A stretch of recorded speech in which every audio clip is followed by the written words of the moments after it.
ఈ మధ్యకాలంలో బంగారం ధర కాస్త దిగొస్తోంది. అయితే ఈ తగ్గుదల ఎంతవరకు వెళ్తుంది?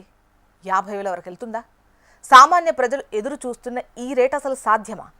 ప్రస్తుతం గోల్డ్ రేట్ 24 క్యారెట్ 10 గ్రామ్స్ వచ్చేసి 1,48,000. 22 క్యారెట్ అయితే 10 గ్రామ్స్ వచ్చేసి 1,36,000 పైచిలకు. ఒకానొక టైంలో gold rate all time high 2 lakhs తాకింది. ఆ బుడగపేలి ప్రస్తుతం 1,46,000 వద్ద కొనసాగుతోంది. ఇంకా తగ్గుతుందా? మరి 50,000 అవుతుందా అంటే almost the answer is no. భౌగోళిక రాజకీయ ఉద్రిక్తతలు, ప్రపంచవ్యాప్తంగా ఉన్న వివిధ దేశాల సెంట్రల్ బ్యాంకులు తమ విదేశీ మారక నిల్వల కోసం నిరంతరాయంగా చేస్తున్న భారీ కొనుగోళ్ల మద్దతు కారణంగా గరిష్ట స్థాయికి చేరింది. ఒకవేళ మార్కెట్లో కొంత లాభాల స్వీకరణ జరిగి ధరలు స్వల్పంగా తగ్గినా అంతర్జాతీయంగా ఔన్స్కి $4,300 స్థాయి వద్ద ఒక బలమైన సాంకేతిక మద్దతు లభిస్తుందని విశ్లేషకులు అంచనా వేస్తున్నారు. భారతదేశాన్ని పరిశీలిస్తే మల్టీ కమోడిటీ ఎక్స్చేంజ్తో పాటు స్థానిక మార్కెట్లో బంగారం ధరలు ఇదివరకు ఎన్నడూ లేని విధంగా మునుపటి రికార్డులన్నింటినీ తిరగరాశాయి కదా. రాబోయే పండుగలు, వివాహాల సీజన్ డిమాండ్ పరిగణలోకి తీసుకుంటే దేశీయంగా 24 క్యారెట్ స్వచ్ఛమైన గోల్డ్ 10 గ్రాముల ధర 1,46,000గా ఉంది. అయితే అంతకంటే పైకి దూసుకుపోవచ్చు కూడా కొన్ని సందర్భాల్లో. మార్కెట్ వర్గాలు అంచనా వేస్తున్నాయి. ఇటువంటి లెక్కలన్నీ చూసి దీర్ఘకాల కాలపరిమితిని బట్టి చూస్తే బంగారంపై మార్కెట్ అంచనాలు మరింత ఆశాజనకంగానే ఉన్నాయట.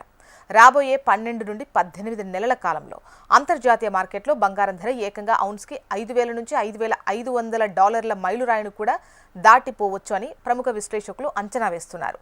గ్లోబల్ బ్యాంకులు, ముఖ్యంగా అమెరికా ఫెడరల్ రిజర్వ్ గనక ఈ ఏడాది చివరిలో వడ్డీ రేట్ల కోతను అధికారికంగా వేగంగా ప్రారంభిస్తే అది బంగారానికి మరింత ఇంధనంలా మారి ధరలు పెరిగే ఛాన్సెస్ ఉంటాయి.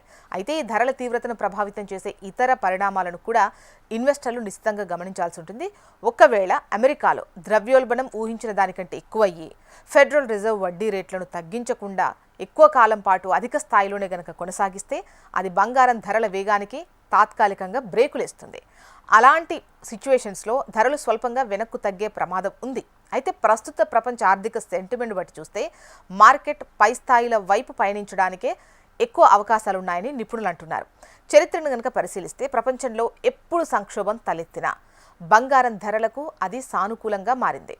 దీనికి అదనంగా ప్రపంచవ్యాప్తంగా ఉన్న వివిధ దేశాల కేంద్ర బ్యాంకులు, ముఖ్యంగా చైనా, భారత్ వంటి దేశాలు తమ విదేశీ మారక నిల్వలను వైవిధ్యభరితంగా మార్చుకునే ప్రక్రియలో భాగంగా టన్నుల కొద్దీ బంగారాన్ని నిరంతరాయంగా కొనుగోలు చేయడం మార్కెట్ ధరలకు ఒక బలమైన పునాదిని లేదా మద్దతును ఇస్తోంది.